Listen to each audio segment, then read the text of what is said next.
Buenas noches para todos y para todas. Vamos iniciando la sesión de hoy. Por supuesto, esperando justamente que me confirmen que estamos bien en sonido, video, que todo esté funcionando.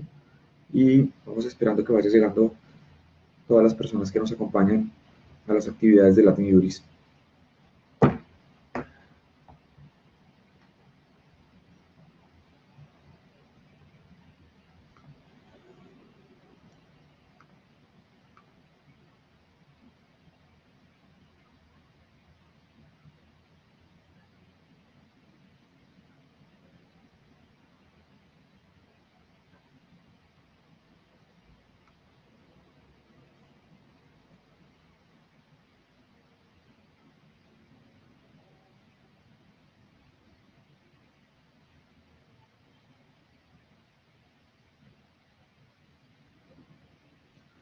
Buenas noches. Vamos, ya nos están saludando por acá. Rosana nos saluda desde Paraguay. Por favor, me van confirmando justamente si tenemos buen audio, bien, y además también buen video para ir iniciando. Igual estamos esperando que vayan llegando las personas que nos acompañan siempre, pero ya veo que vamos más de 20 personas. Entonces estoy pendiente, justamente me confirman.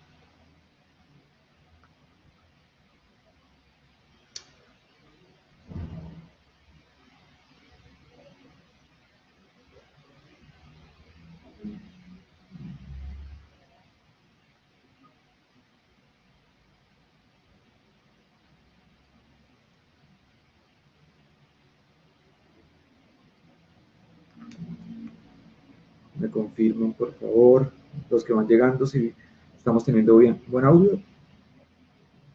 Desde Ecuador nos saludan. Tenemos buen audio, por favor.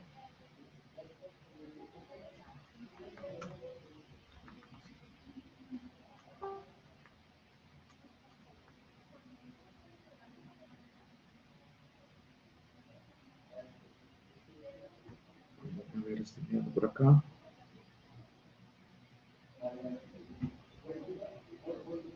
¿Listo? Bueno, entonces, si quieren, por favor, vamos iniciando también, digamos, la clase del día de hoy. Creo que todos me están escuchando bastante bien. He tenido por lo menos quejas justamente del audio ni tampoco del video. Ya empezaron a saludarnos las personas que van llegando.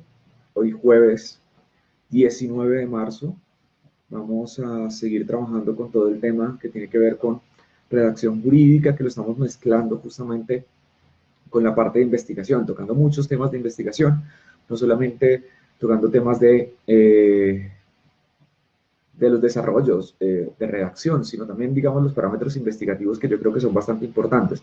Incluso, una de las actividades o las preguntas que me consultaban era que si se puede utilizar la investigación para hacer una demanda, para hacer un proyecto o de ley, un decreto, una sentencia, ¿sí? Y en general lo que nosotros vamos a darnos cuenta, espero que hoy nos dé el tiempo. Ayer estuvimos bastante movidos con las actividades que desarrollamos y con las preguntas que hicieron, que les agradezco muchísimo. Creo que sin duda la participación activa que tienen hacen que este curso sea siempre más provechoso que simplemente estar contando y hablando cosas, sino que podamos interactuar. Entonces les agradezco mucho por las preguntas y bueno, por supuesto, ya voy a anticiparlo, que justamente en este cuarto día de sesión, ¿sí? Que la respuesta es sí, que yo creo que hay ciertos tipos de parámetros investigativos que debemos utilizar, o más bien que casi todos los parámetros de investigación pueden ser utilizados para redactar casi cualquier texto jurídico o normativo.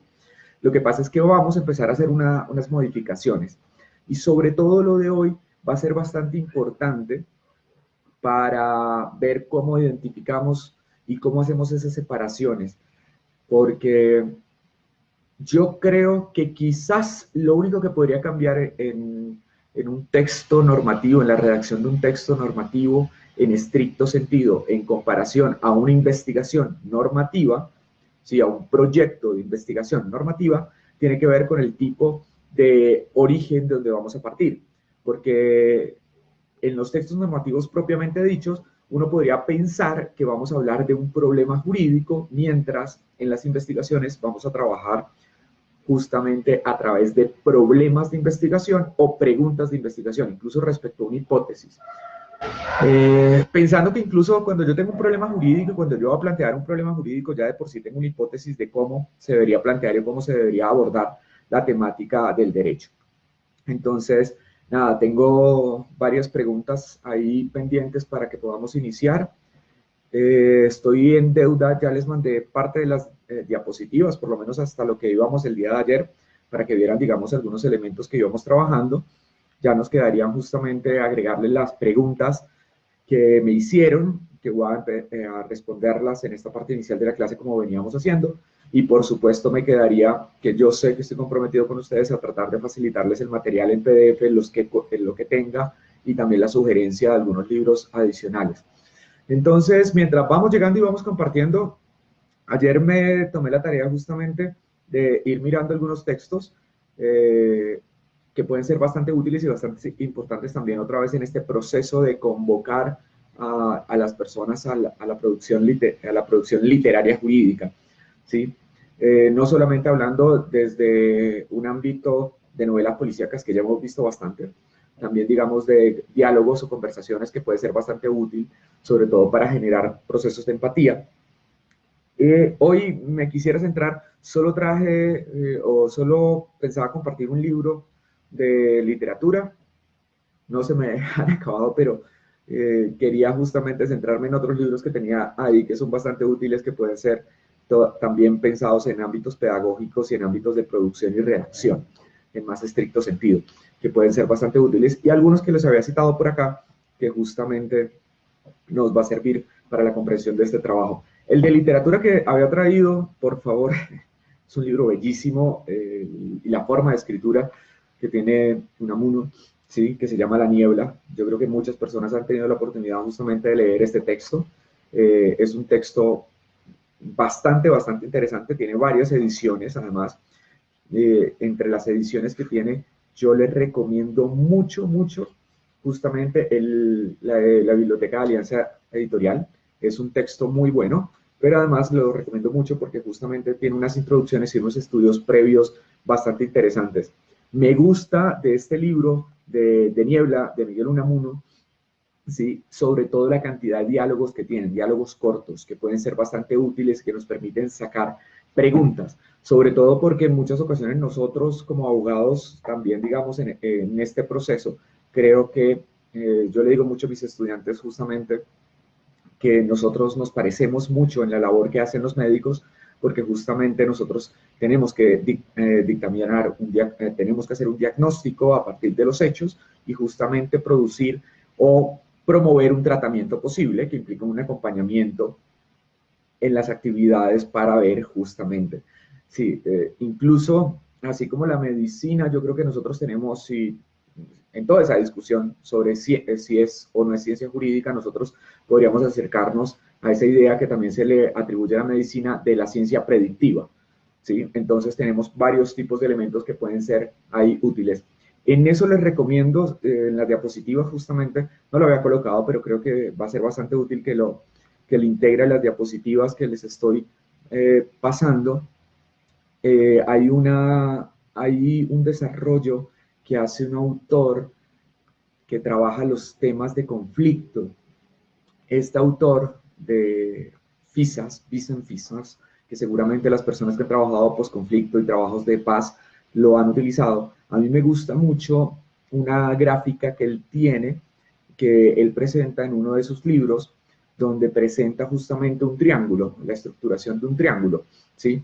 Y dice que básicamente ese triángulo, en su vértice superior están los hechos, en su vértice inferior, en uno de los vértices inferiores están las teorías y en el otro están los valores. Vamos a ver si aprovechamos mi mi poca capacidad de dibujo para no dejarlos justamente con interrogante, porque en ocasiones hablarlo es un poco más difícil, ¿sí? O simplemente hablarlo es un poco más difícil, y bueno, y vamos a tratar de activar, digamos, ese parámetro que tenemos acá.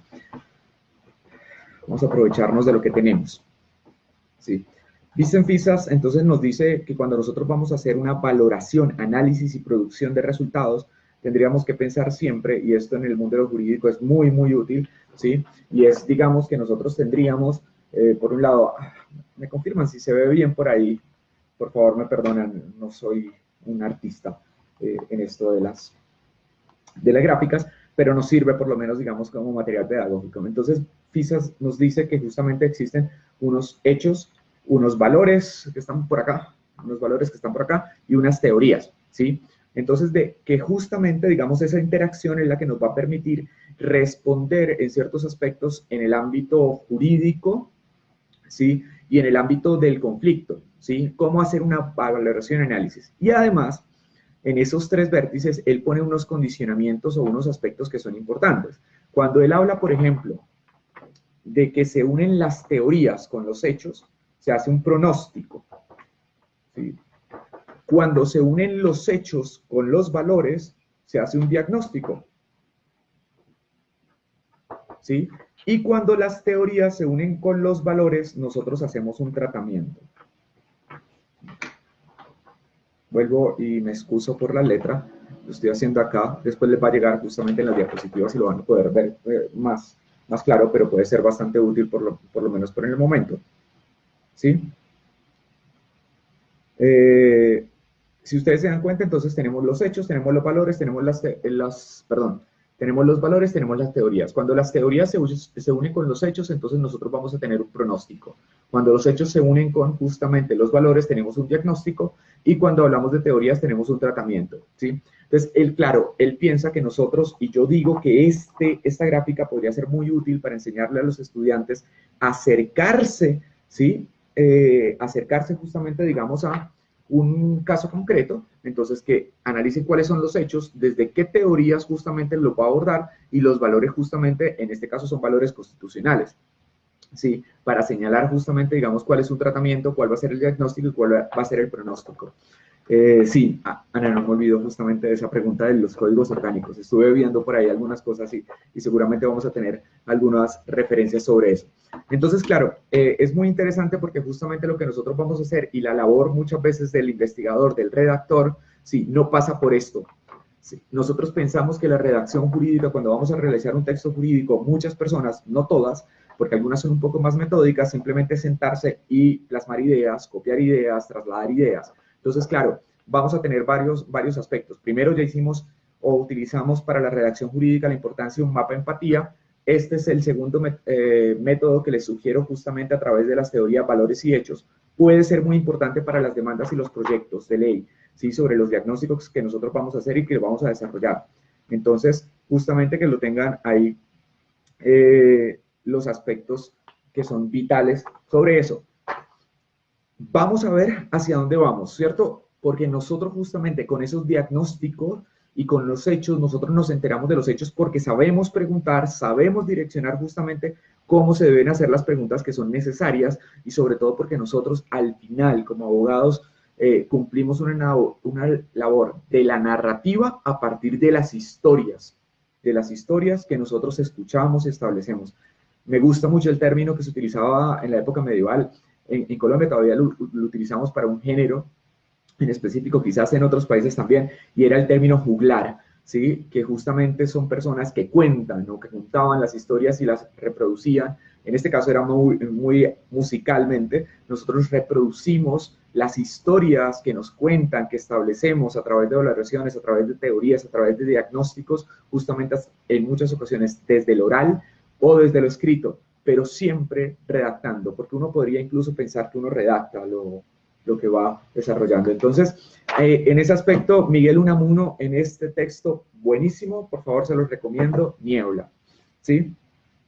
Y de las preguntas que me hicieron, hubo una que me hicieron antes incluso de las de los códigos orgánicos, que estuve revisando justamente en Ecuador, en Chile, que me llamó muchísimo la atención, que justamente en estos países combinen esos dos términos. Nosotros estábamos hablando de leyes orgánicas y justamente de leyes estatutarias, estuvimos hablando de códigos, entonces estuvimos viendo muchos aspectos por ahí y me llamó mucho la atención que lo utilizaran y agradezco mucho la intervención que se hizo porque pude hacer algunas revisiones que van a ser bastante útiles. Pero antes de esa pregunta me habían hecho una que me gustó mucho también y que fue muy útil, que tiene que ver con, más o menos traté de redactarla de la siguiente manera: para escribir de manera más efectiva una investigación se recomienda un texto pedagógico.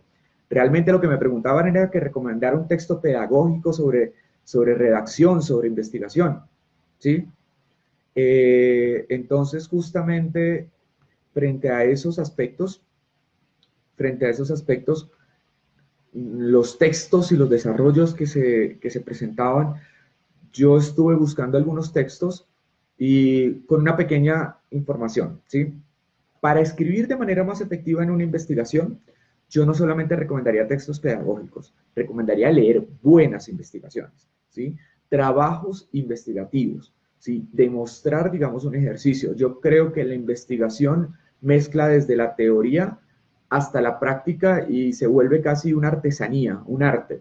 Entonces es importante conocer, ¿sí?, de las personas que investigan, los trabajos que se investigan. Yo creo que incluso sería muy interesante que pudiéramos empezar a hacer un listado de textos que nos recomienden a todos o a esta comunidad Latin sobre investigadores, pero sobre todo que utilicen y planteen las metodologías de investigación y que nos lleven, digamos, más profundo frente a ese tema. Pero, sin embargo, no recuerdo de qué país me hicieron la pregunta, pero dentro de los textos más actuales que yo he visto, justamente el tema de redacción jurídica es este texto. Creo que se ve bien ahí. No sé si lo pueden ver. ¿Sí lo pueden ver? Entonces, este texto es muy, muy interesante. Es un texto que salió hace poco, ¿sí? Y este texto que salió hace poco es justamente, está desarrollando el tema de la redacción jurídica, cómo hacer la redacción jurídica, cuáles son los aspectos, digamos, como más importantes de la redacción. Hace una crítica y una recopilación. Es de un autor que se llama Diego López, ¿sí? Que es bastante bueno, hace todo un proceso de investigación, utiliza, miren, otra vez, lo que puede ser, digamos, muy pedagógico, los cuadros, la presentación de cuadros, de gráficas para mostrar de forma distinta los trabajos, lo que se hace. Entonces, si me preguntan un texto interesante y que hubiese posibilidad, yo no sé si está todo en PDF, si se puede conseguir, pero por lo menos podemos pensar en algunos elementos del texto para que lo puedan conocer. Sí, este texto incluso no es solo para Colombia, sino es un texto brillante. Entiendo que debe ir ya como la tercera edición o segunda edición. Yo no sé si alcanzaron a sacar más ediciones, pero la primera fue en 2018 y empezó a venderse demasiado, incluso porque fue bastante útil con todas las recomendaciones.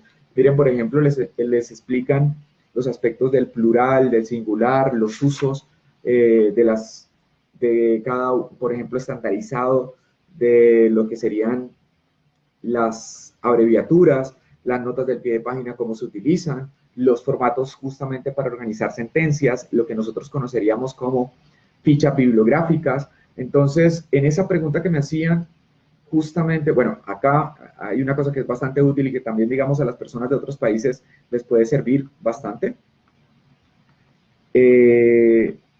Sí. Justamente, digamos, pues les puede servir bastante también como ideas, y es que el profesor Diego López, el texto se llama Manual de Escritura Jurídica, ¿sí?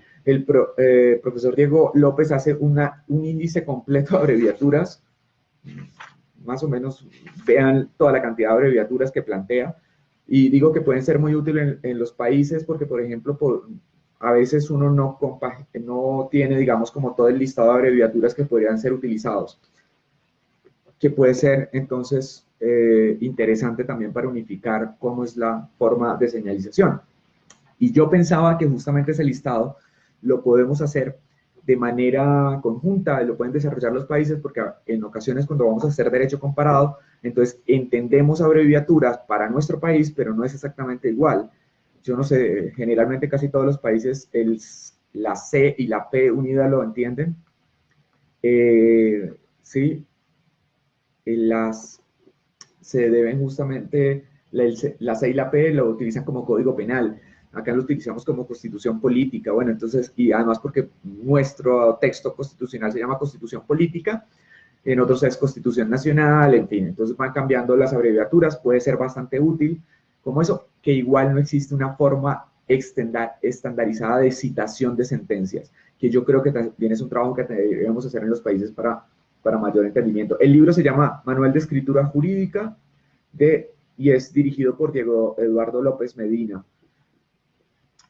Esa es una buena aclaración, es dirigido porque escriben varios autores, bueno, él dirige el grupo de investigación que se encargó de hacer toda la recopilación del trabajo. Entonces, ese libro se lo recomiendo muchísimo también, digamos, para esa escritura y sobre todo ese carácter pedagógico que me preguntaban sobre la redacción, ¿sí? Para utilizarlo.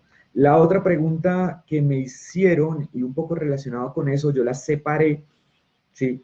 Fue sobre los objetivos específicos que determinan, ¿sí? Y fue como una afirmación que si los objetivos específicos determinan los capítulos de la investigación, los capítulos de la investigación. Yo creo que sí, y yo creo que justamente es la manera más fácil de tomar la señalización de los objetivos específicos, de cómo sacarlos, de cómo producirlos. Además, porque cuando hace un proyecto de investigación, y ahí vuelvo, que todavía me sigue rondando en la cabeza eso de las páginas, sí, y es que a veces queremos hacer un proyecto de investigación bastante extenso, pero no nos damos cuenta de si lo podemos cumplir o no lo podemos cumplir por tiempos de cronograma, por las posibilidades que tengo, entre otros. Y además, ya no es tan común, pero antes sucedía que llegaban y le decían a las personas, otra vez como con esos números cerrados, ¿sí? Es el de, justamente llegaban y nos decían que entre más objetivos específicos mejor, o que tuvieran 5 objetivos específicos. Yo decía, esto es una cosa muy problemática, ¿sí? Porque entre más objetivos específicos yo tenga, es más también el grado de cumplimiento y puede ser más complicado, digamos, para las personas. El objetivo específico debería ser puntualmente pensado incluso como la pregunta de investigación, que tiene un capítulo del trabajo que yo voy a entregar, ¿sí? Que eso nos facilita mucho, por ejemplo, a las personas que estamos desarrollando tesis o que estamos trabajando tesis. Si yo tengo cuál es mi idea, justamente cuál es mi objetivo, y yo me pregunto si en ese capítulo lo cumplí, va a ser más sencillo. Y además es una técnica buena de redacción porque me obliga a hacer una tabla de contenido preliminar. Segundo, porque me permite que haya coherencia entre los capítulos que voy a desarrollar. Y tercero, porque también me obliga a no hacer tantos, ¿sí? Y tratar de reducir justamente, digamos, la planificación que yo tengo para que pueda cumplirse en un momento determinado, porque si no va a ser desbordante el trabajo. Y ahora más adelante yo quería hablar sobre pregunta de investigación, ¿sí? Sí, sobre todo justamente sobre las preguntas de investigación. Más adelante vamos a hablar sobre cuáles son los objetivos y cómo redactarlos a través de verbos rectores bastante sencillos. Yo a veces les digo a mis estudiantes de metodología que por favor casi que se tatúen justamente esos 5 verbos que les voy a dar porque yo creo que son los parámetros más sencillos. El marco teórico, sí, por supuesto, el marco teórico debe sustentarse sobre eso. Yo también digo en el marco teórico, el referente conceptual, que eso puede ser, digamos, también discutido, y es que yo creo que el marco teórico debe decirle a la persona, ¿sí?, cuáles son los elementos que debe conocer para poder trabajar la temática, ¿sí?, para poder ingresar a la lectura de la temática, porque además también nos delimita de qué autor voy a seguir, qué parámetros voy a avanzar, ¿sí? Y a veces cuando lo digo así, pareciera que yo digo que el marco teórico es un glosario. No, es una cosa contada también, ¿sí? Todo el proyecto siempre tiene que ser contado y tiene que haber como una coherencia transversal, ¿sí? De ahí que justamente lo importante de redactar el problema jurídico de manera clara, ¿sí? El problema jurídico de manera clara y para que la persona también no se vaya a perder en lo que se van desarrollando. Y yo creo que si hacemos buenas preguntas de investigación y planteamos incluso en ocasiones las clases a través de, esta es la pregunta guía que yo voy a tener, estos son el objetivo que yo voy a plantear, el general, los específicos, el marco teórico, también facilita, ¿sí? Eso no quiere decir necesariamente que tenga que hacerlo en cada clase, pero sí le puede facilitar en lo que nosotros llamamos muchas veces los programas de las asignaturas o los sílabus. Eso puede facilitar justamente la comprensión de lo que tienen que ver los estudiantes y no simplemente llenar qué aspectos se van a tratar, ¿sí? Que lamentablemente también hemos caído nosotros, los abogados, como estamos, bueno, como empieza Carlos Santiago Nino en su libro Introducción al Análisis del Derecho, que el derecho es como el aire porque está en todos lados, pues los abogados también estamos casi en todos lados y terminamos dictando clases y cuando nos llaman a dictar clase, entonces en una asignatura copiamos muchas veces los sílabos, los comparamos, pero no vemos o lo interconectamos en coherencia con el modelo educativo de la universidad, de la entidad, ¿sí? Con el proyecto educativo que se tiene. Entonces ahí esas conexiones pueden ser bastante útiles desde las guías, porque ahora se me ocurre justamente con lo que Damara me señalaba. Si ustedes me preguntan que si hay un marco teórico, por ejemplo, para dictar una clase, ¿sí? Yo creo que el marco teórico esencial, el referente conceptual, ¿sí? Es el modelo pedagógico que tiene la universidad, ¿sí? El proyecto educativo que tiene la universidad o la entidad en la que yo voy a dictar una clase, para que esto pueda ser coherente, ¿sí?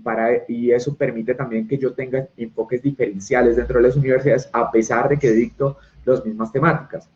Lo que nosotros hacemos de manera común, que es buscar cuáles son los contenidos de las materias en otras universidades que se dictan, cuáles son los temas de discusiones actuales, es lo que nosotros podemos llamar estado del arte. Estoy tratando de mostrar la hipótesis que tengo, que la investigación nos sirve casi para todo lo que nosotros desarrollemos en ámbito jurídico. Igual también sirve justamente en el ámbito de cuando voy a hacer un proyecto de ley, cuando voy a hacer, digamos, una sentencia, porque el marco teórico ahí no es discutible.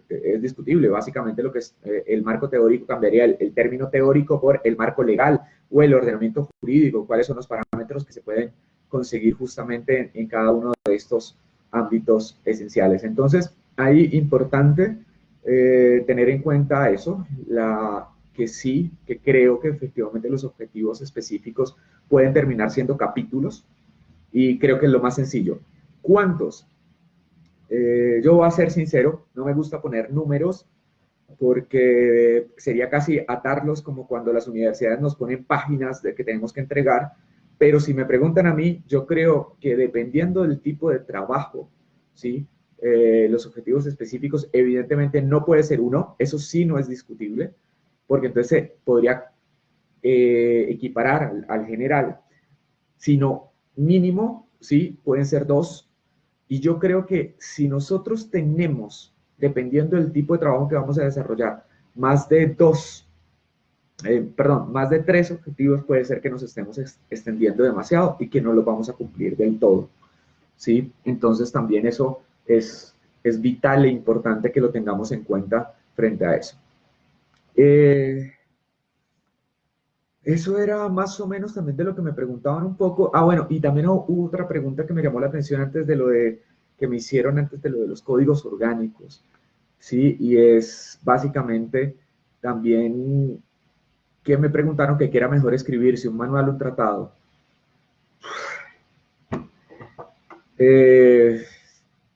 Yo preguntaría también cuál es el entorno en el que uno va a desarrollar. Si uno va a ser honesto, ¿sí? Y cuando hablo honesto, sobre todo con la producción y teniendo en cuenta que si hay una definición de lo que es un manual, de lo que es un tratado, a pesar de que no sea muy utilizada en la actualidad, que no sea muy rígida en la actualidad, a mí personalmente, porque me gusta la pedagogía, sí, preferiría hacer un manual. Preferiría hacer un manual, ¿sí? Preferiría hacer un manual. Entonces, frente a eso, puede ser bastante importante. Ahora, eso no quiere decir que hayan tratados, que los tratados no se pueden hacer o que no sean importantes, pero es también la pregunta, ¿a qué público va dirigido? ¿Qué es lo que quiero hacer? ¿Hacia dónde quiero ir encaminado? Aunque respecto a esos dos, respecto a manual y tratado, si uno también pudiese escoger, ¿sí? Y no solamente de una manera dicotómica, yo diría que sería vital escribir más bien investigación, productos de investigación. Sin duda, productos de investigación, ¿sí? Los productos de investigación, cuando hablo principalmente de los artículos, artículos de investigación, artículos de revisión, artículos de reflexión, entre otros, pueden ser, sí, pueden ser más útiles. Miren que nosotros actualmente, cuando hablamos y yo creo que también una resistencia bastante marcada desde el ámbito editorial y desde el ámbito literario, incluso nosotros los abogados muchas veces les dimos esa pelea, y era cuando nos ofrecían si sacar un libro electrónico, un libro físico, nosotros preferíamos muchas veces el libro físico, pero tiene mucha más difusión el libro electrónico, los trabajos electrónicos, digamos, ahora tenemos pensemos justamente en la clase, tenemos un inconveniente, les he recomendado un montón de libros, pero muchos no se consiguen necesariamente ya porque están agotados, o porque no los tenemos en PDF, o porque no están en nuestros países, y entonces perdemos muchas veces esa idea. Y claro, entonces la investigación, las revistas indexadas, las revistas y las divulgaciones que se hacen, pues también van a favorecer. Y volvemos al punto, las revistas indexadas, por más de que uno muchas veces diga, no, es que las indexaciones no funcionan, están pidiendo requisitos que no nos corresponden a los abogados, pues lo cierto es que nos da un parámetro justamente de trabajo que son útiles y que pueden ser bastante llamativos. Entonces ahí todo ese trabajo que puede ser importante, incluso apostarle más a investigación, artículos cortos, artículos de revistas, es más fácil que los estudiantes vean, lean, trabajen, profundicen sobre el tema y sobre todo que estén actualizados, estén bastante actualizados. No quiero decir que tenga que desaparecer el libro físico, pero también tiene que ver con la idea hasta dónde quiero llegar, cuál es el impacto que quiero generar con mi redacción, con mi producción como tal. Y también, por supuesto, que es una regla de redacción, que de las muchas que les he ido contando, también pensar en lo que uno llamaría lenguaje neutro. De ahí también que alguien me preguntaba sobre las valoraciones, ojo con las valoraciones y el lenguaje coloquial, de ahí la importancia de preguntar a quién le estoy escribiendo como tal, ¿sí? ¿Quién es el público que justamente nosotros estamos tratando de impactar, ¿sí? Tratando de impactar y que justamente conozcan. Bueno, por ahí me estaban preguntando el de Manual de Escritura Jurídico, dirigido por Diego López Medina, no es el autor único, pero él es el que dirige la investigación. Entonces, y la otra pregunta que me estaban haciendo es en relación de los verbos rectores. Ya voy a llegar a los verbos rectores porque voy a hablarlos como tal, no los pasé muy por encima porque ni siquiera los dije. Entonces, no se preocupen, ya ahora les cuento lo de los verbos rectores. Lo de los códigos orgánicos, yo estuve revisando, creo que justamente no debemos entrar, digamos, a profundidad porque no vamos a contar cuántos códigos orgánicos o cuántos códigos no hay. Incluso, básicamente, cuando nosotros hablamos de códigos orgánicos, o lo que yo vi de los códigos orgánicos de los ejemplos, es que sí tratan de combinar la organización o la estructura que se va a encargar de proteger cierto tipo o área jurídica o del derecho, o por lo menos eso fue lo que yo pude ver de manera bastante sucinta en los desarrollos presentados de algunos códigos. Igual, acá tenemos, digamos, un problema, y es que en muchas ocasiones el legislador utiliza categorías que no necesariamente muy precisas. Por ejemplo, yo esperaría que en los diferentes países no pase así, pero yo me doy cuenta que nosotros utilizamos casi siempre el término en la legislación, casi siempre, no siempre, ¿sí? El término derogar o derogación de la norma, pero si uno va a la teoría general del derecho, uno sabe que no solamente existe la derogación, sino que existe la derogabilidad, y dentro de la derogabilidad hay varias formas, ¿sí? La subrogación, abrogación, modificación y derogación.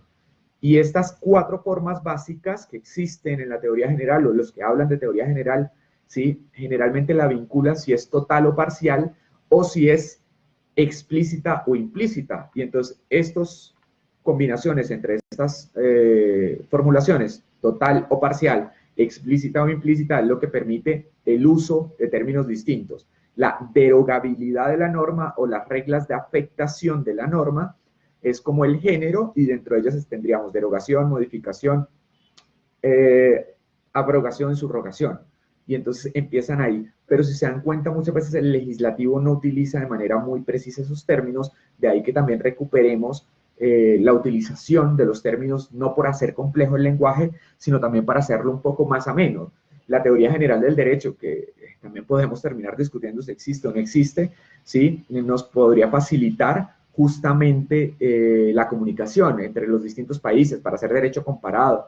Me encantó justamente que me hicieran las correcciones de cómo se entienden los códigos en los países, porque justamente uno lo ve desde ciertos ámbitos, desde cierta teoría, pero entonces cada país va tomando eso, y eso me lleva justamente a darnos cuenta que la generalidad es importante, pero siempre tomándola con cuidado para no llegar y generar, digamos, exclusiones. Bueno, de ahí, y me dan la razón completa de esa importancia de entender la interpretación o comprender la importancia de la interpretación, no como la hemos entendido nosotros, sino la interpretación, digamos, contextual, fundamentalmente con eso. Antes de que se me olvide, porque si no voy a pasar de largo otra vez.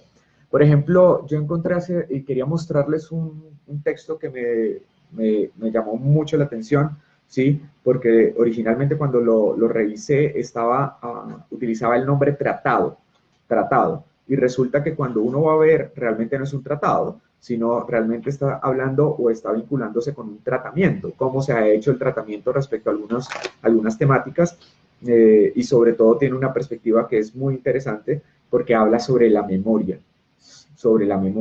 Entonces, las personas que les interese o estén trabajando sobre todo posconflicto o elementos sobre esto, se llama Tratado de la Injusticia de Reyes Mate. Es un trabajo no solamente, digamos, jurídico, es bastante interdisciplinar, es desde filosofía también, ¿sí? Y amplía justamente esas nociones de lo bueno, lo justo, cómo se desarrollan y cómo afectan justamente esos procesos de memorias colectivas.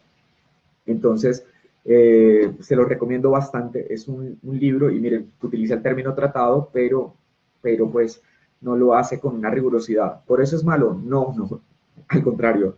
Sí, creo que es un gran libro, es bastante interesante. Hay que tomarlo como todo lo que justamente uno lee y trabaja, digamos, mirando para ver las diversas opiniones que tiene, pero es un trabajo bastante interesante.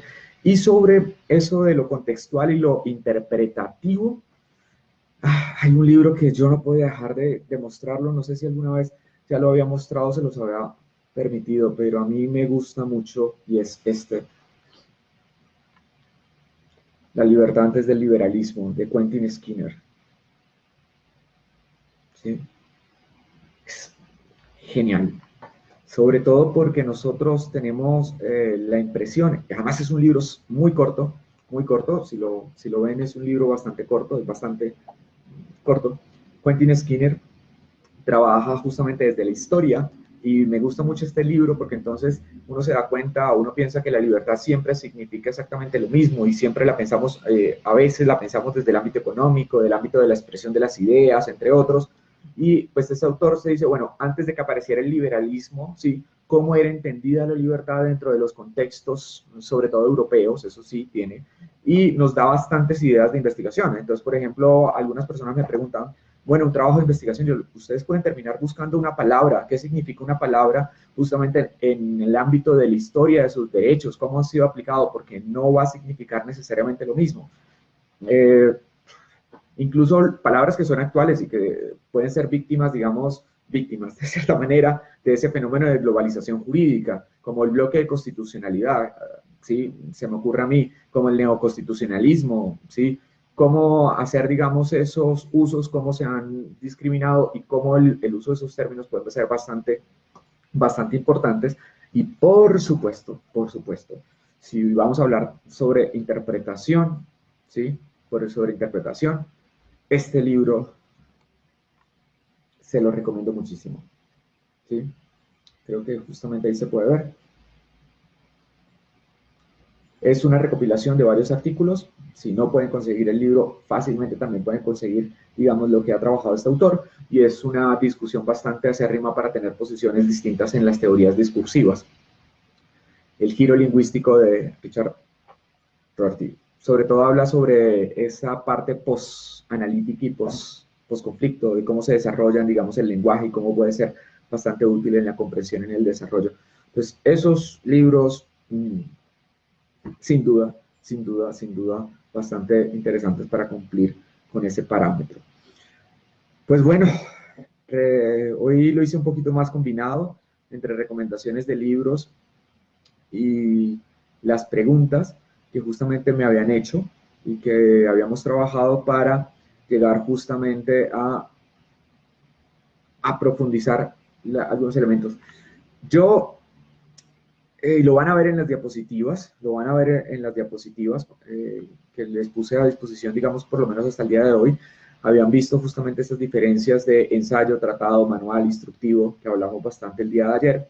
Vieron justamente lo de código, un texto, y vieron, digamos, una parte que tiene que ver con lo de las diferencias entre trabajo de grado, se me fue ahora, trabajo de grado, trabajo de fin de curso, artículo de investigación, artículo de revisión, de reflexión, tesina, tesis y monografía. La ubicación que hice de ese listado, que se los puedo volver a repetir por si no tienen en este preciso momento, justamente las diapositivas, ¿sí? Es trabajo de fin de curso. Mientras tanto voy mostrando el libro por acá que me estaban pidiendo el nombre del autor. Voy a tratar de hacer dos cosas al tiempo, a ver si lo logro. ¿Sí? Entonces, los trabajos era trabajo de fin de curso, trabajo de fin de grado, artículo de investigación, artículo de revisión, artículo de reflexión, tesina, tesis y monografía. ¿Listo? Richard Rorty. Bueno. Esa organización que yo presenté ahí, pues yo creo que es una presentación más o menos adecuada, también del grado de complejidad del trabajo, del grado de complejidad que puede tener el trabajo, ¿sí? Entonces, claro, ese grado de complejidad está dado que, y digo que parcialmente, porque el problema es que si ustedes se dan cuenta, alguien ya va a empezar a decir cómo va a poner una monografía por debajo de la tesis, ¿sí? Si la monografía incluso es la que hacen muchas veces los estudiantes de pregrado para poder terminar o cumplir, digamos, su primer abordaje. Entonces, claro, yo les diría lo siguiente, esta señalización que estoy haciendo también a mí me sorprende un poco, y digo que me sorprende un poco porque yo siempre lo había presentado que la monografía, perdónenme un segundo, sí, que la monografía justamente era exactamente igual, sí, perdón, que la monografía justamente era o estaba en ese trabajo de fin de grado, ¿sí? Estaba a ese mismo nivel, estaba justamente en ese aspecto, pero me llevo la sorpresa que no en todos los países funciona de esa misma manera. No todos los países funcionan de esa misma manera y en algunos países, por ejemplo, la monografía termina siendo un texto mayor, más profundo, ¿sí? ¿Importa o no importa? Yo creo que no importa. Lo que habría que preguntar es cómo la entendemos en cada uno de los países, porque entonces justamente si la entendemos en cada uno eh, de los países, estaba justamente pidiendo el de Richard Rorty en a ver si me lo podían pasar en PDF porque estoy casi seguro que lo tengo. Sí, no se preocupen que el listado va, incluso les estoy pasando justamente en algunas ocasiones las fotos, no se me ha olvidado.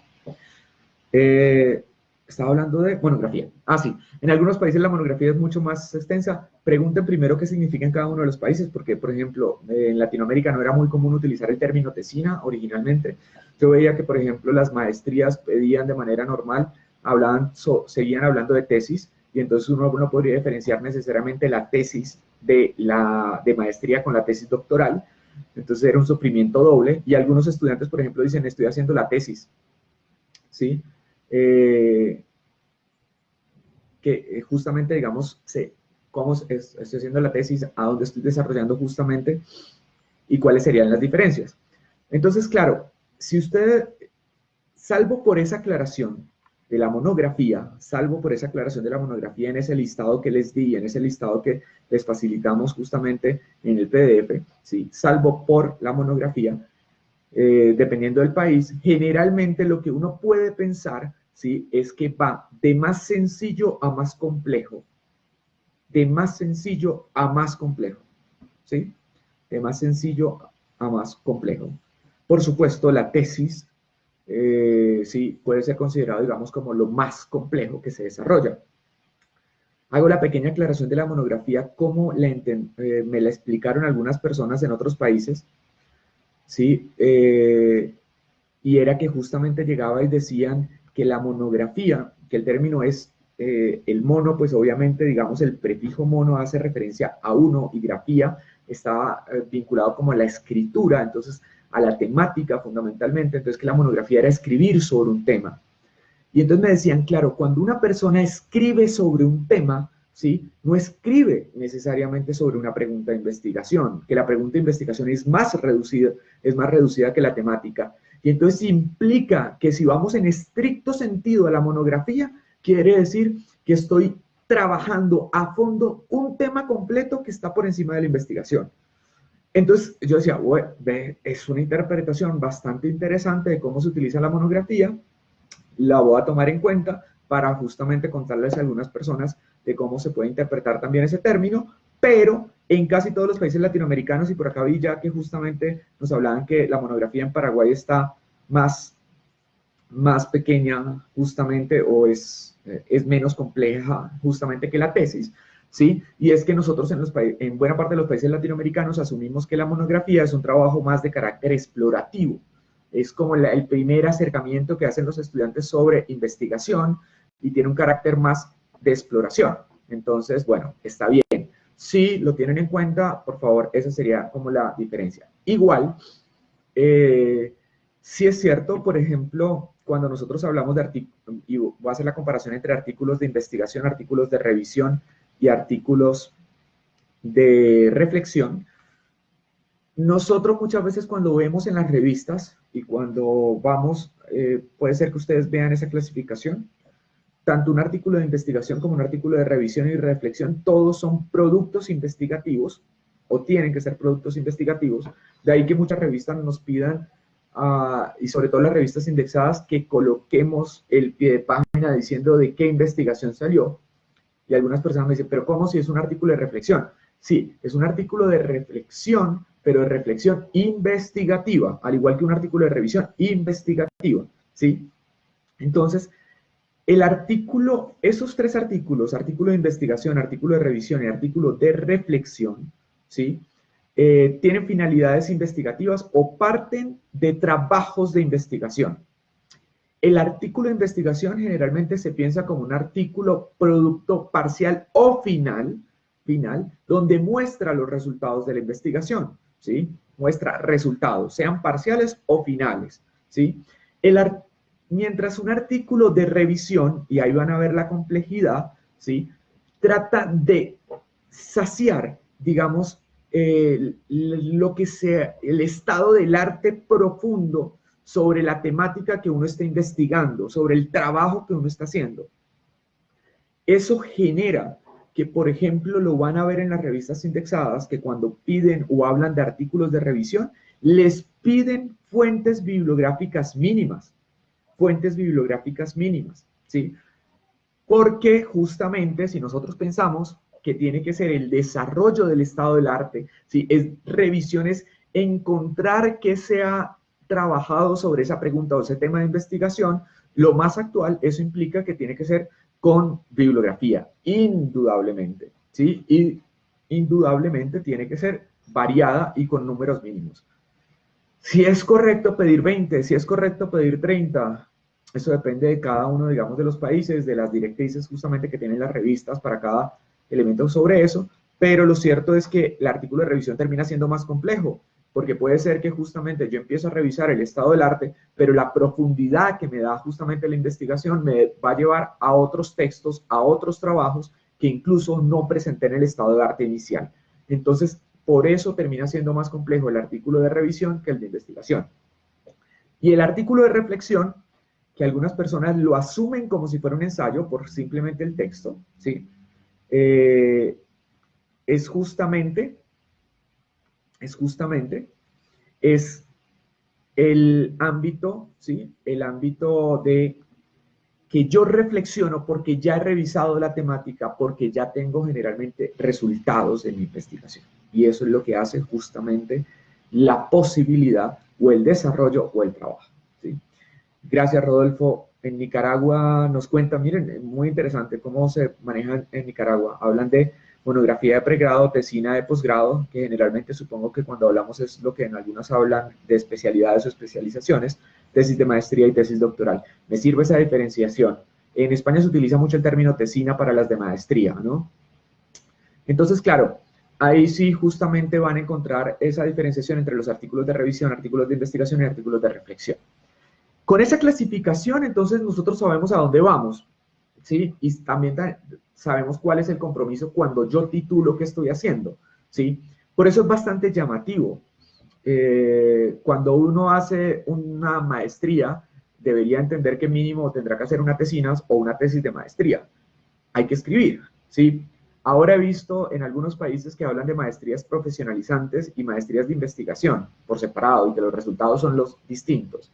Independientemente, eso sí no he visto. Alguien me puede contar justamente si hay maestrías en algunos de sus países que no piden ningún trabajo, pero así sea maestría de investigación o maestría profesionalizante, piden por lo menos un producto final que es escrito, que es una redacción. En unos pedirán un artículo de investigación que implica de todas maneras un proceso, un trabajo, y por supuesto también en la tesis, en las maestrías de investigación implica un trabajo mucho más arduo que sería en serio ya una tesis, ¿sí? Bueno, y les digo, en España se utiliza mucho el término tesina para los trabajos de maestría y tesis solamente para las doctorales, pese a lo que uno puede encontrar. Y ahí yo creo, y de pronto Rodolfo me puede hacer entre tesina y monografía. Bueno, las preguntas. Sí, las diapositivas las van a subir a la plataforma. Creo que parte ya las estábamos subiendo, por lo menos hasta la clase de ayer. Si hay algunas similitudes entre tesina y monografía, pues depende del país. La verdad, ustedes van a buscar, por ejemplo, tesina y van a decir que es una tesis más pequeña, el número de páginas. Otra vez con ese número de páginas que nos tiene ahí metidos en la cabeza y que yo estoy de acuerdo que deberían quitarse. Pero sí.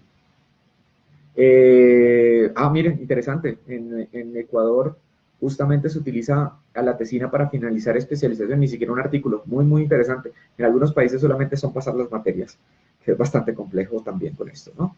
Maestría en República Dominicana, tesis. Muy bien, muy bien. Entonces, claro, yo me siento feliz que justamente hagamos esa diferenciación, porque creo que entonces sí nos va a servir mucho más lo de los objetivos. Yo les decía hace un momento, cuando preguntaba lo de los objetivos específicos, que hay, yo creo que como unos verbos rectores que son básicos. Yo agradezco mucho, digamos, a mi profesora de metodología de la investigación que me los puso en la cabeza y que justamente a partir de ahí creo que uno entiende mucho más qué es lo que se va a comprometer y qué es lo que va a desarrollar. La primera clave que yo les sugiero sobre esto, que lo van a ver después en las diapositivas, acá por favor lo voy a decir bastante lento para que no sea problemático, y es que uno puede pensar, sí, uno puede pensar que el objetivo general, ¿sí?, de una investigación es la misma pregunta de investigación. Ojo con lo que voy a decir, puede ser que algunas otras personas lo consideren de manera distinta, pero creo que es muy viable que el objetivo general sea la misma pregunta de investigación, igual redactada, con unos pequeños cambios. Primero, por supuesto, quitarle los signos de interrogación. Y el otro es, el segundo cambio, quitarle la palabra con la que se vincula como pregunta, ¿sí? Es decir, el cuál, el cómo, el por qué, ¿sí? Que es justamente lo que nosotros generalmente mandamos, ¿sí? Mandamos como pregunta investigativa, ¿sí? Recuerden que, por ejemplo, una de las grandes diferencias entre una pregunta de investigación y un problema jurídico es que se sugiere que las preguntas de investigación sean preguntas abiertas. se sugiere que las preguntas de investigación sean preguntas abiertas, mientras el problema jurídico son preguntas cerradas, es decir, que se responden con sí o con no, mientras las preguntas de investigación, ¿sí?, sean abiertas para que den un, digamos, como una exploración de todas las temáticas que podrían ser trabajadas para dar respuesta frente a eso. Es una sugerencia. Yo creo que es bastante interesante y eso no evita que tenga justamente una hipótesis, pero es más útil que sean abiertas las preguntas.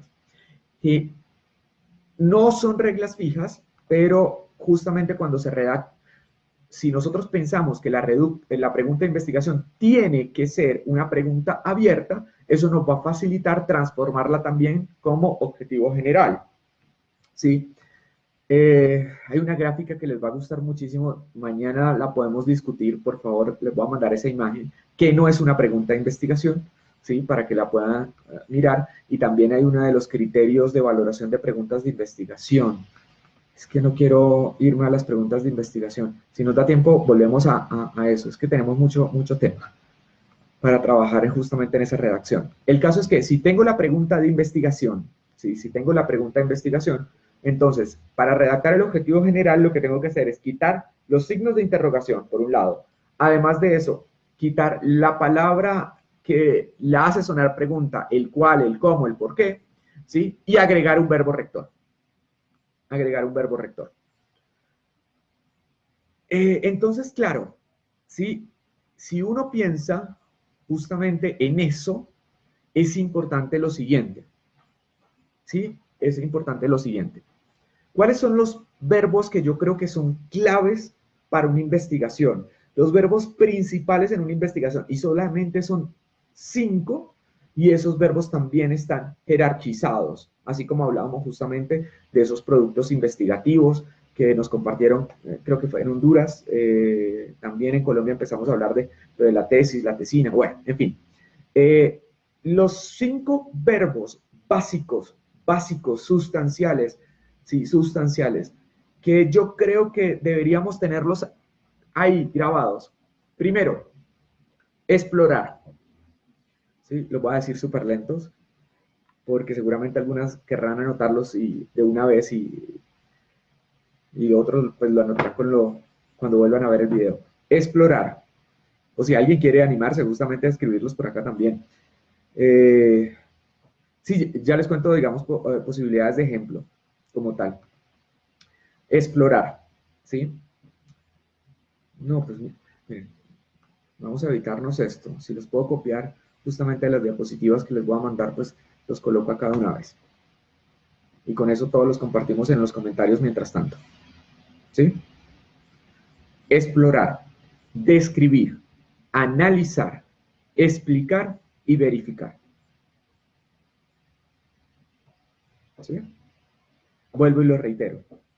Explorar, describir, analizar, explicar, verificar. ¿Cuál es el más complejo? Por supuesto, verificar. El más difícil es verificar. Mientras el más sencillo se supone que es explorar. ¿Sí?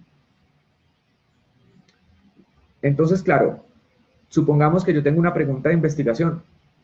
Por favor, está muy mal redactada en este momento. Es simplemente lo que nos sirve. ¿Sí? Supongamos, ¿cuál es la noción de estado de emergencia dentro de la Constitución de Ecuador? ¿Sí?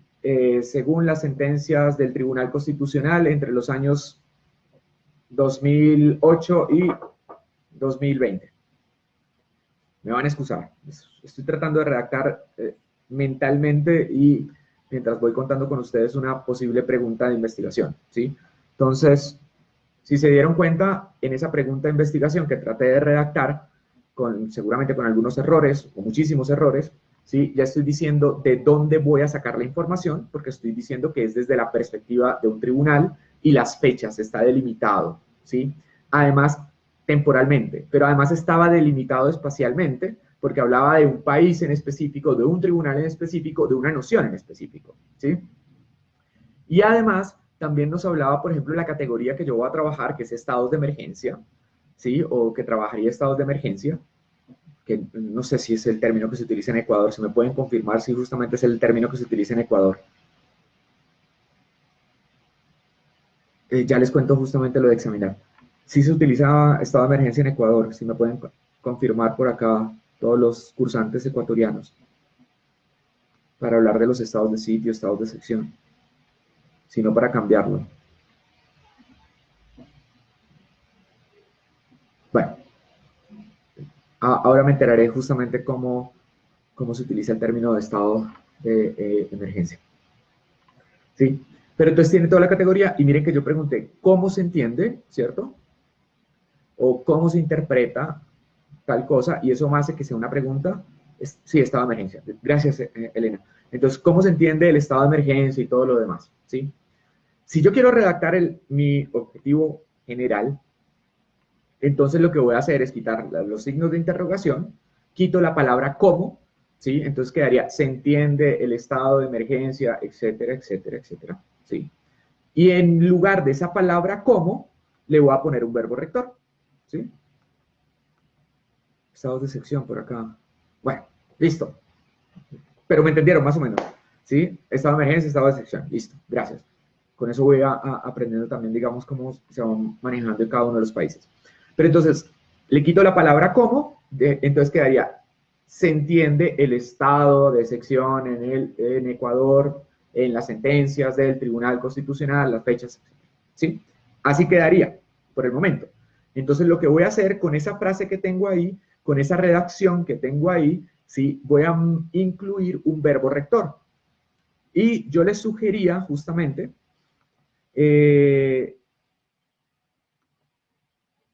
bueno, miren, ya me lo hicieron puntualmente. Entonces, ese estado de emergencia anteriormente con la Constitución de 2008 era, bueno, perfecto. Entonces, estamos bien, ¿sí? Entonces, si suponemos y entendemos justamente eso, después lo que tengo que buscar es un verbo rector. Y yo les decía, y yo lo explico de una manera muy sencilla. Alguien me decía que un ejemplo sobre esto, ¿sí? Yo creo que las palabras, ¿sí? Que no son necesariamente técnicas o tan técnicas, sino son también coloquiales, en algunos aspectos uno puede ir, digamos, a tratar de hacer como analogías para su comprensión o su interpretación, ¿sí? Entonces, claro, bajo esa idea, la pregunta es, ¿qué quiero hacer? ¿Qué puedo hacer? ¿Y en qué nivel estoy? Eso es importante en la redacción del objetivo general, ¿sí? O más bien, porque ya el objetivo está redactado, gracias a que tuvimos ya una pregunta de investigación, en seleccionar, ¿sí? El verbo rector de nuestro objetivo general, ¿sí? Y si tenemos básicamente esos 5 verbos rectores, examinar, ¿sí?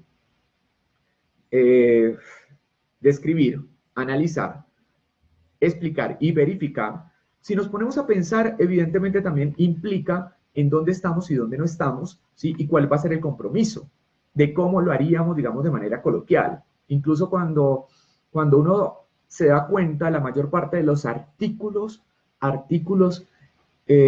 investigativos o trabajos que nosotros utilizamos, nos encanta a los juristas poner la palabra analizar o análisis jurídico de la sentencia tal, ¿sí? Y entonces yo siempre proponía lo siguiente como para hacer la diferenciación, sobre todo en lo que es describir, que yo creo que es lo que en muchas ocasiones nosotros hacemos, y analizar.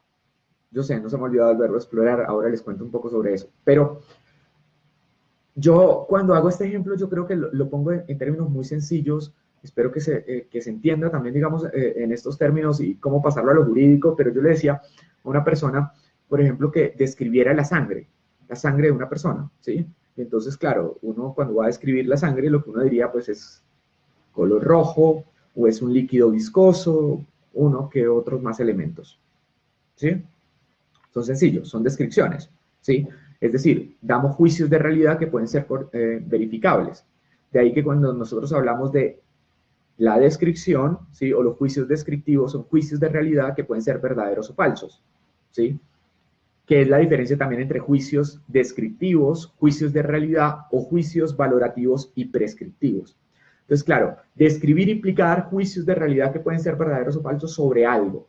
Entonces, cuando yo utilizo ese lenguaje descriptivo, es totalmente válido y generalmente lo que nosotros hacemos cuando vamos a supuestamente analizar una sentencia, lo que generalmente nosotros hacemos es, el tribunal dijo esto, la otra parte dijo esto, la contraparte dijo esta manera, y al final lo que hicimos fue describir.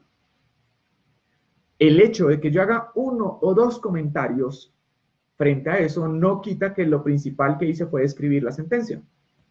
¿Sí? ¿Sí?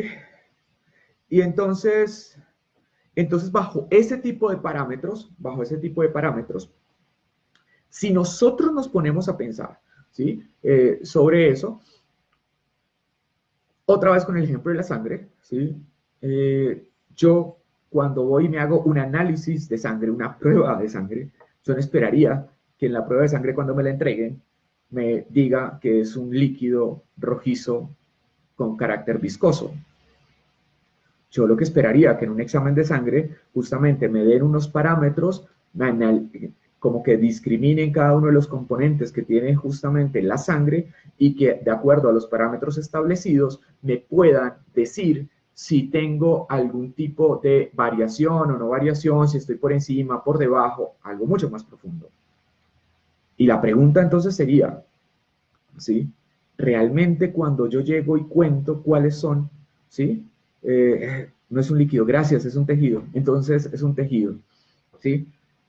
Perdón, no soy experto sobre la sangre como tal. Igual sí me sirve porque fue un juicio descriptivo, un juicio de realidad falso. Entonces, gracias, David, por la aclaración.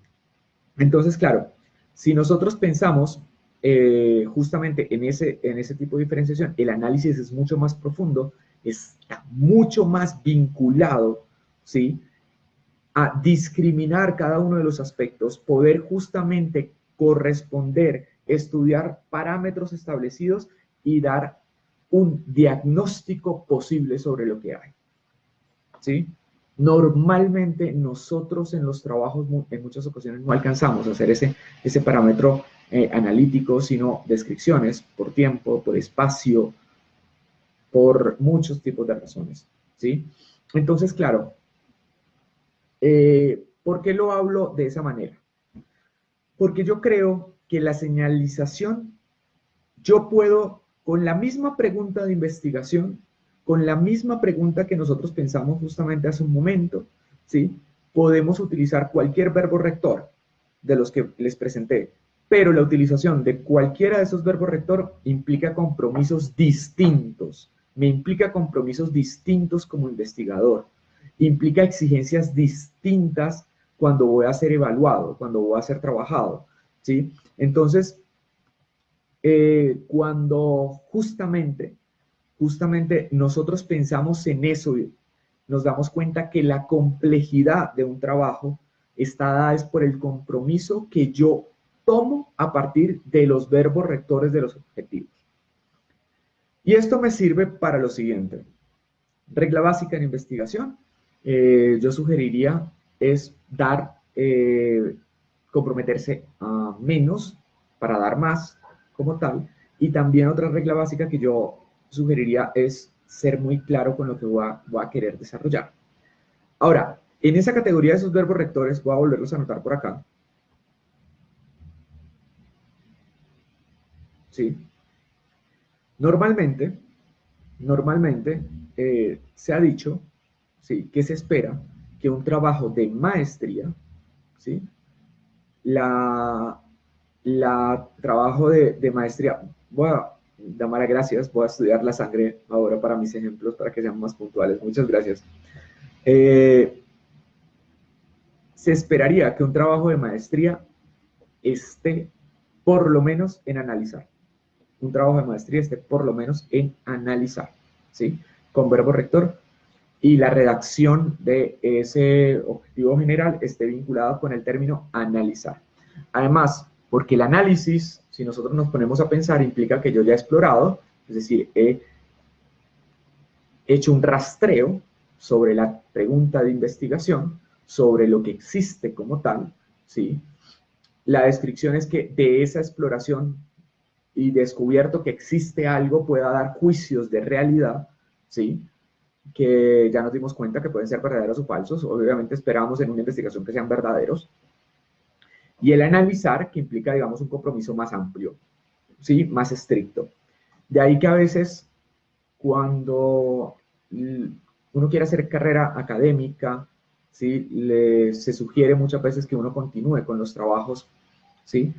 Cuando los trabajos justamente estuvieran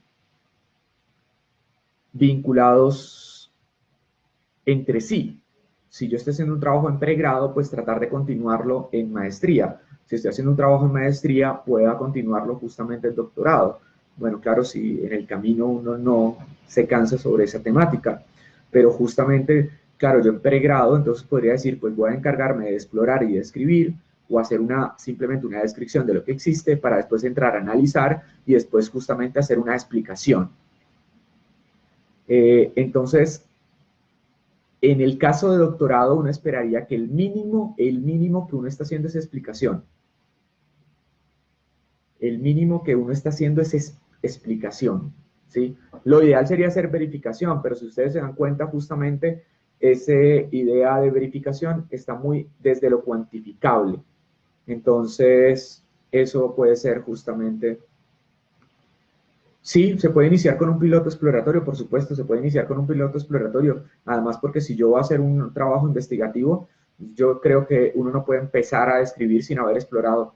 Y eso es lo que justamente uno les dice a las personas. A veces a uno se les ocurre una idea fantástica, una temática fantástica, ¿sí?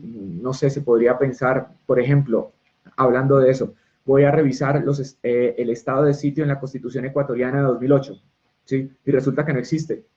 La idea puede ser fantástica, ¿sí? Pero no existe justamente la figura, sino existe otra figura, otro término que es utilizado, ¿sí? Entonces, para yo poder hacer una descripción y para saber mi trabajo, lo primero que tengo que hacer es un piloto exploratorio sobre las temáticas y para saber a dónde voy. De ahí que uno dice, uno no puede iniciar una investigación sin haber hecho elementos previos investigativos. Entonces, sí, excelente esa pregunta, Alicia. Sí, hay que iniciar con un tema exploratorio. Uno no puede ni siquiera plantear el problema, ¿sí? Eh, Uno no puede pensar justamente, digamos, plantear un problema de investigación sin haber leído sobre la temática. Entonces, en eso ya empiezan las primeras exploraciones que uno hace sobre lo que uno quiere trabajar. Entonces, claro, si nos pensamos un poquito en eso, también ahí podemos encontrar la diferencia entre una tesis de maestría, que cuál es el grado de exigencia que me están pidiendo, ¿sí? Y una tesis doctoral, cuál es el grado de exigencia que me estoy pidiendo. Y también, digamos, cuál es el compromiso que tendría que tomar.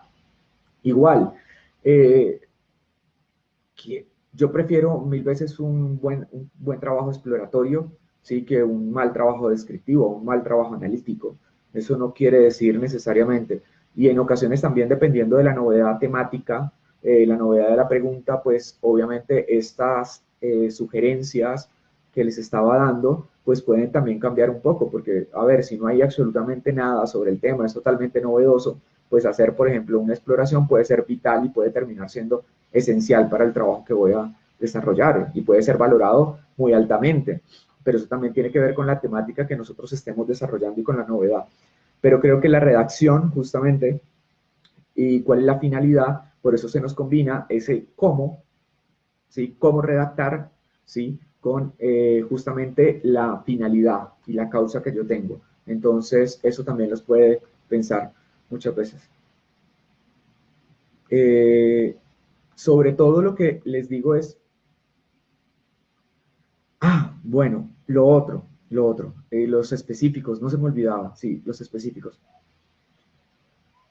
Eh, yo creo que son etapas que son válidas, igual también eso depende, a veces uno ha hecho exploración sin darse cuenta, pero creo que es mucho más fácil, a veces, a ver, yo creo que en esto, y perdónenme la analogía tan coloquial, pero yo no les puedo decir, por ejemplo, como cuando uno aprende matemáticas que le enseñan en el colegio, pues haga todo este procedimiento, ¿sí? Y cada uno de los pasos señalados, pues uno lo sugiere, pero justamente los estudiantes van mejorando sobre su proceso porque les gusta mucho las matemáticas, y entonces dice, lo voy a hacer mentalmente, ya no lo quiero anotar acá, pues la investigación, como es un proceso constante y uno lo va mejorando, pues igual en ocasiones pues no hay que seguir exactamente todas las mismas etapas y esto no puede ser una camisa de fuerza, pero uno sugiere algunos aspectos que han sido útiles y quizás si uno los organiza puede ser que justamente uno dirá, ah, bueno, hice esta etapa o esta etapa ya la domino de otra manera. Ahora, ¿por qué también señalo esos verbos? No se me va a olvidar los específicos, tranquilos.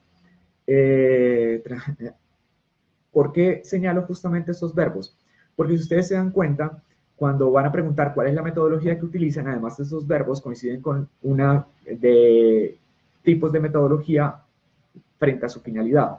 Entonces, si yo hago, por ejemplo, pongo como verbo rector explorar, el tipo de metodología que voy a utilizar por su finalidad sería exploratoria. Si es describir, pues será descriptiva. Eso me facilita también que haya coherencia entre los trabajos. Y ahora, no quiere decir, y agradezco porque por ahí me habían hecho una pregunta del examinar, ¿sí? Que estos verbos sean los únicos que yo puedo poner. Para eso justamente existen sinónimos también.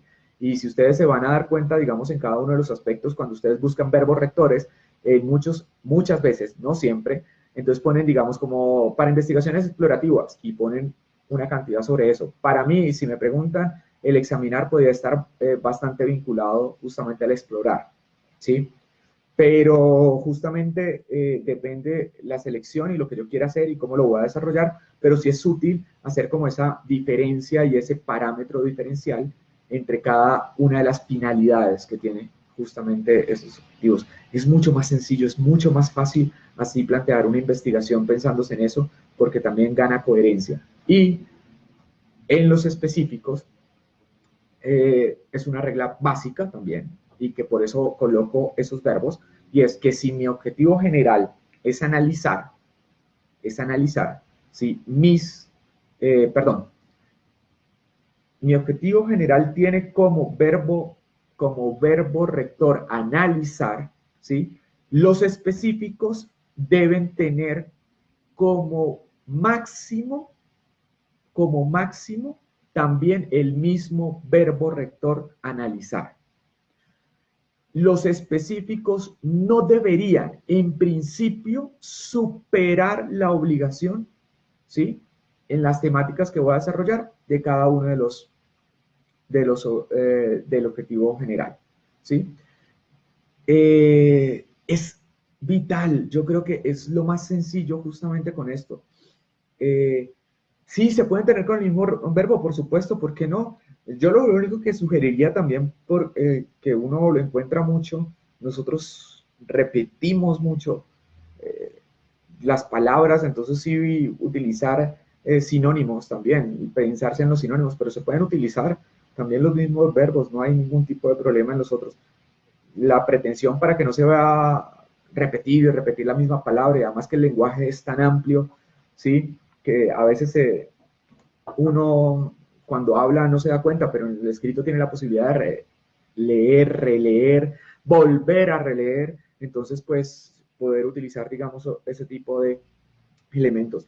Sí, hay que leer crítica literaria, hay que leer justamente otros autores para darnos cuenta que esas taxonomías pueden ser bastante sencillas y bastante útiles.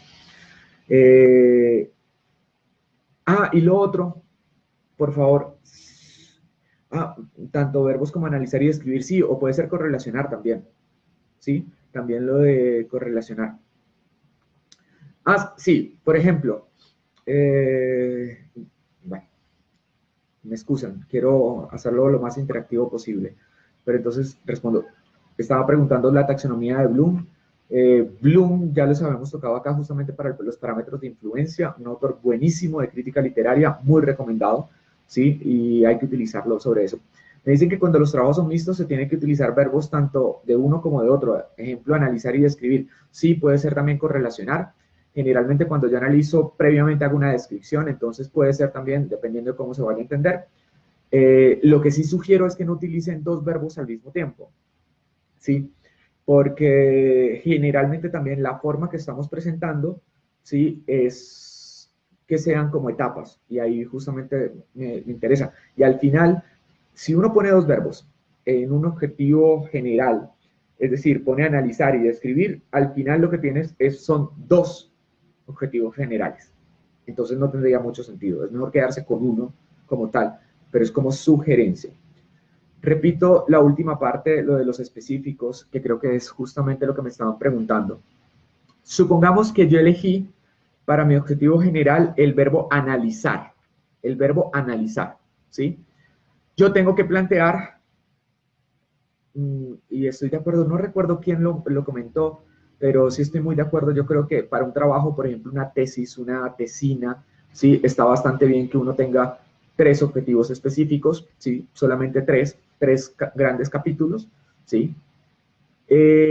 Si yo escogí el verbo rector, analizar en el general, en los específicos debería escoger verbos iguales o menores a analizar.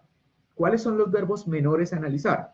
Describir y explorar, ¿sí? Entonces yo puedo poner que mi primer verbo rector sea explorar tal tema, ¿sí? Describir tal tema y analizar para que hayan coherencias. Y para que sea más fácil redactarlos, de ahí que justamente sean cortos y que los piensen como si fueran preguntas de investigación para su capítulo, ¿sí?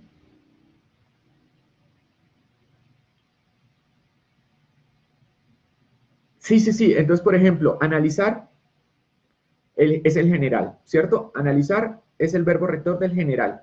En los específicos tengo que hacer 3. Tengo un general, ¿sí? Y 3 específicos. Cada objetivo específico va a tener un verbo rector. Pues voy a utilizar verbos, ¿sí? En cada uno de ellos que sean iguales o menores al del general. De ahí que justamente esa categoría, justamente que teníamos ahí. Proponer yo creo que está muy vinculado con explicar. Podría ser justamente, digamos, explicar eh, como tal. El carácter propositivo de las investigaciones es bastante útil.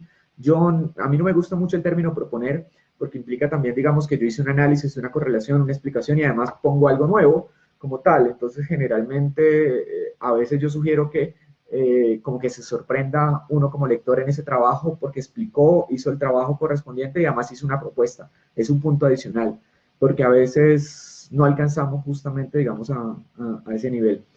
Yo, esas recomendaciones por lo menos creo que pueden ser útiles. Siempre he insistido, no son camisas de fuerza, no quiere decir que no se pueda hacer de manera distinta, simplemente les estoy dando posibilidades justamente que les faciliten el proceso de redacción sobre eso, sobre sus proyectos de investigación, sobre sus artículos también. Y menos mal que hice la mención de la palabra artículo. Alguien me dijo justamente está proponiendo algo nuevo. Por favor, Carolina, me tienes que contar justamente de esa tesis porque ya tengo curiosidad. Creo que ayer nos habías hablado un poco de ella, que estabas en Salamanca, si mal no estoy. Pero sería muy interesante, digamos, mirar y después que la compartimos con Latinojuris. Puede ser una propuesta interesante hacer también como un concurso de tesis o un espacio justamente para que las personas que están trabajando de tesis muestren sus resultados, que a todos nos interesan también ver esas nuevas investigaciones que se están produciendo. Entonces, eh, bueno, y además estás haciendo tesis doctoral, evidentemente coincide lo de explicar. Las conclusiones sean parciales o totales, tienen que ver con estos verbos. Sí, sí, por supuesto. A ver, si yo hago, por ejemplo, hago conclusiones parciales, pues justamente, y puse el verbo de escribir, pues las conclusiones parciales estarán más vinculadas a la exploración que hice inicialmente, ¿no? Porque si ya tengo la descripción, pues ya terminé el trabajo, o a menos de que estoy describiendo, digamos, cierta parte, ¿sí? Entonces, para eso que sea como muy importante. Sí, yo sé lo complicado que es para las personas que hacen trabajos de tesis doctorales porque generalmente también no tienen mucho espacio para compartir y ya todos los amigos están aburridos de escuchar siempre la misma temática que uno está trabajando. Entonces es bastante bien que abramos un espacio por acá en Latinojuris.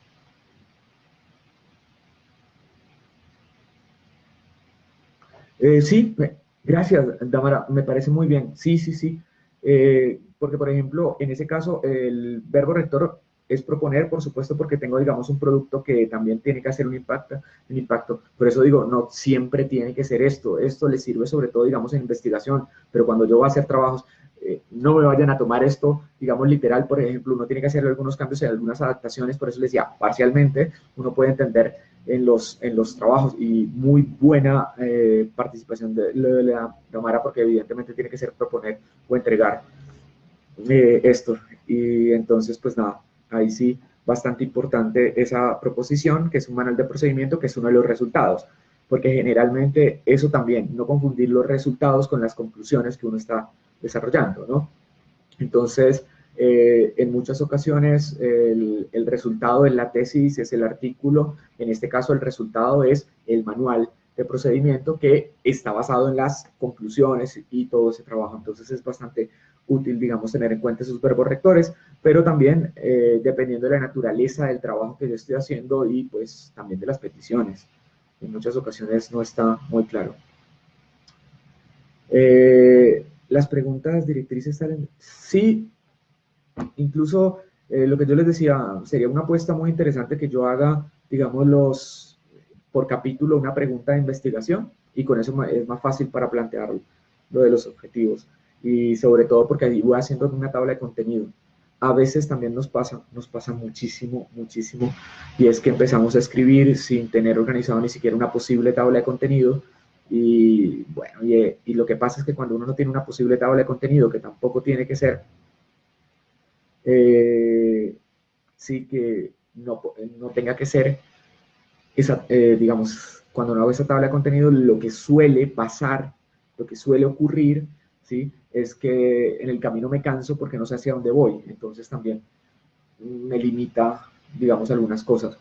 Y también como sugerencia, con esa posible tabla de contenido también uno pensarse, digamos, como hasta dónde quiero escribir, cuáles son las divisiones, para no extenderse mucho, porque tiene que haber, digamos, como un trabajo eh, contundente también, ¿sí? A mí me gusta mucho el uso de la literatura, es porque yo pienso, digamos, que un trabajo, en el fondo jurídico, no es tan lejano a un trabajo de literatura, tiene también, digamos, como su inicio, su nudo, su desenlace, ¿sí? El desenlace suele ser un poco más corto, de ahí que, por ejemplo, si pensamos en una ley, bueno, no tanto en una ley, pero sí en un acto administrativo, la parte resolutiva son muy cortas, ¿sí? Mientras la parte de motivaciones puede ser muy extensa, que demuestran cuál es el problema, cuál es el nudo, y la parte inicial, las identificaciones y cuáles son las competencias que uno tiene justamente para ese desarrollo. Entonces, claro, si uno piensa, digamos, en eso, también tiene claro la finalidad y cómo debe escribir y cuál es la mejor forma de hacer una redacción que fuera justamente de eso. A veces, por ejemplo, yo les sugiero a mis estudiantes que empiezan un poco como angustias. Esto son estrategias y a cada cual les sirve de manera distinta. Llegar y tener la tabla de contenido y pegarla al lado del computador para donde uno está escribiendo, para acordarse sobre eso. Tener la pregunta de investigación también pegada ahí al lado del computador para que no se pierda, sobre todo cuando uno empieza a divagar, porque cuando uno empieza a leer en sus trabajos de investigación, que nos pasa también, digamos, cuando elaboramos sentencias, encontramos un tema y entonces empezamos a meterle ese tema y resulta que ese no era el tema principal. De ahí que, por ejemplo, en las sentencias se hablen de que hay dichos de paso y ratio decidendi, y a veces los dichos de paso son exagerados, y por eso tenemos mucha extensión en las sentencias. Y lo otro es que cuando ya estoy en un capítulo, pues tener la pregunta del capítulo o del acápite justamente organizado. Eh, Esos son ideas que pueden ser bastante puntuales. Eh, es muy importante, digamos, esas posibilidades de técnica como tal, que pueden ser bastante útiles en los desarrollos del trabajo que uno va a hacer. Entonces, espero que más o menos haya quedado claro, digamos, esto lo de escoger en la redacción un verbo rector para los objetivos de investigación, digamos, cuál sería como todo ese desarrollo, como todo ese parámetro que nosotros estamos haciendo como tal. Ya hay una cosa bastante rudimentaria, de cierta manera, que es lo que nosotros muchas veces hacemos para poder empezar a escribir y para poder empezar a desarrollar el trabajo. Pero también yo les tenía una propuesta para el día de hoy de una técnica que se utiliza mucho, ya no tanto, digamos, para proyectos de investigación, pero sí que puede ser justamente para actividades de que nosotros desarrollamos, desde todos los ámbitos y que es bastante utilizada sobre todo en diseño, que puede ser bastante útil para nosotros. Entonces, que podríamos hacer la comparación, salvo que tengan algún tipo, sí, algún tipo de pregunta adicional, algún tipo de comentario que podamos compartir. Yo no voy a entrar, digamos, en la redacción de las preguntas de investigación. Tuvieron unas clases magníficas sobre las redacciones de preguntas o las formulaciones de preguntas. De todas maneras, sí las incluí justamente en la presentación que les voy a facilitar. Les doy algunas ideas de cómo justamente o qué pasos seguir para la generación de una pregunta de investigación. Desde definir un problema, un asunto de investigación, las delimitaciones de los problemas y los asuntos investigativos, aplicar las estrategias del problema delimitado para crear posibles preguntas y aplicar criterios de evaluación de las preguntas. En investigación hay muchos textos jurídicos de investigación jurídica y bastante buenos, pero igual la metodología de la investigación yo creo que puede verse desde un ámbito general. Entonces, para que lo tengan en cuenta. De las diapositivas que les voy a facilitar, quizás lo que puede ser más útil, porque siempre tenemos problemas en esas preguntas de investigación, es lo que tiene que ver con los criterios de valoración de la pregunta, ¿sí? Y es si es concreta, si es verificable, si es específica, si es clara, si es factible y es relevante. Los voy a poner, dado que estamos acá y no lo pueden ver en la presentación todavía, porque esa parte de la presentación no se las he enviado. Estos son los criterios de valoraciones de las preguntas de investigación. Sobre todo, importante compartirlo, digamos, con alguna persona, la pregunta que uno está desarrollando. Y yo creo que esos criterios de si es concreto, si es verificable, si es específica, si es clara, si es factible, si es relevante, que eso tiene que ver mucho con la novedad y la relevancia va dependiendo para la finalidad que yo tengo, lo que quiero hacer. Con el trabajo también pueden ser utilizadas para la redacción de los problemas jurídicos, de cómo redactar un problema jurídico, que generalmente los problemas jurídicos son los que nos permiten validar los conceptos que nosotros presentábamos, las sentencias, los actos administrativos, las propias legislación que se produce, entre otros. Incluso el problema jurídico también, digamos, en ese ámbito del manual, que espero que después, si es posible, que nos permitan los manuales que están haciendo también para conocer esos trabajos tan interesantes y esas propuestas que están haciendo para cada uno de sus países, que pueden ser ideas también para nosotros implementarlas en los nuestros y hacer, digamos, como esa comunidad, que es lo que quiere justamente Latin Ibris. Entonces, para que tengan en cuenta, digamos eso, insisto, los problemas jurídicos no son preguntas de investigación, ¿sí? Los problemas jurídicos generalmente están pensados para cómo se resuelve jurídicamente un tema, ¿sí? Y pueden ser utilizados como herramientas para resolver las preguntas de investigación, pero no deberían ser lo mismo, no deberían ser necesariamente lo mismo. Entonces, que lo tengan muy en cuenta, cómo redactar esos problemas. Nosotros tenemos casi, yo diría, un libro de autoridad, y creo que ya se los habíamos mostrado, o por lo menos sí los habíamos mencionado, que es este, para tratamiento de líneas jurisprudenciales y problemas jurídicos. ¿Sí? Se llama El derecho de los jueces, otra vez Diego Eduardo López. Este sí no es que él lo dirige, es el autor de este libro. Ya se los había mencionado con el manual de escritura jurídica y con el texto Teoría impura del derecho. Es un libro muy interesante, a ver si consigo alguna de las gráficas que él tiene.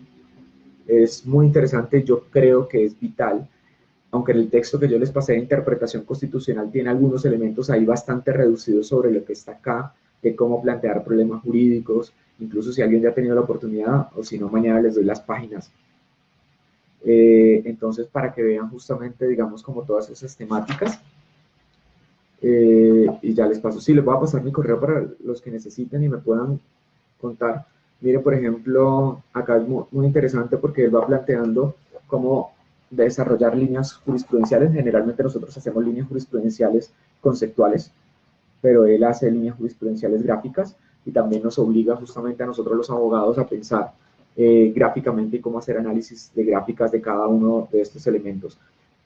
Esta, por ejemplo, esta es bastante interesante porque, bueno, esta no, esta sí. Esta es la línea jurisprudencial porque va colocando los casos, va graficando.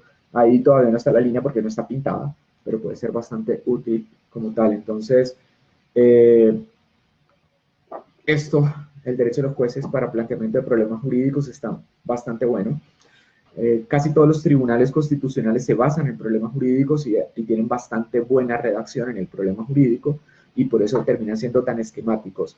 Algunos exageran no tanto lo esquemático sino el desarrollo, pero que puede ser bastante útil, digamos, teniendo un problema jurídico, cómo se va a resolver para pensar.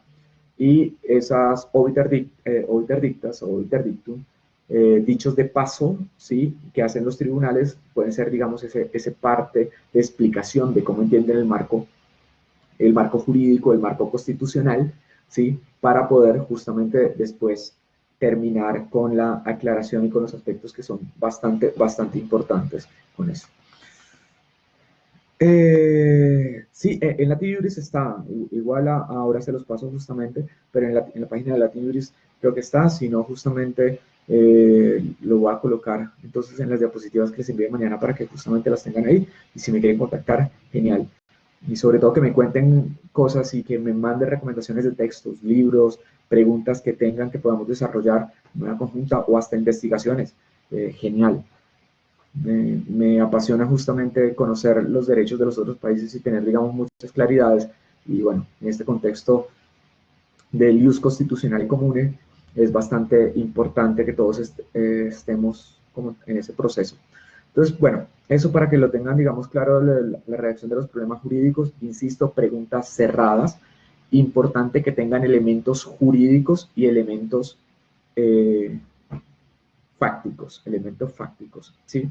Yo cuando les explico a mis estudiantes cómo redactar un problema jurídico, vuelvo a lo básico, que yo creo que es lo más interesante, es la diferencia justamente entre valores, principios y reglas, y le digo que un problema jurídico está pensado y estructurado en buena parte, ¿sí?, en una pregunta cerrada basada en una regla jurídica, que generalmente la regla no es una regla específica del derecho, sino justamente una regla jurisprudencial, o más bien no específica del derecho, no una regla no siempre legislativa, sino una regla jurisprudencial de acuerdo a la interpretación de la ley. Entonces, claro, cuando les hablo sobre eso, en muchas ocasiones les digo, pues miren que las reglas tienen un supuesto de hecho, un nexo imputativo y una consecuencia jurídica. Utilizar esa estructura me permite más claramente redactar un problema jurídico, ¿sí? Porque entonces tengo que tener un supuesto de hecho, ¿sí?, contando justamente un vínculo jurídico, que es la categoría jurídica, y simplemente el nexo está también marcado por cerrar la pregunta en sí o no.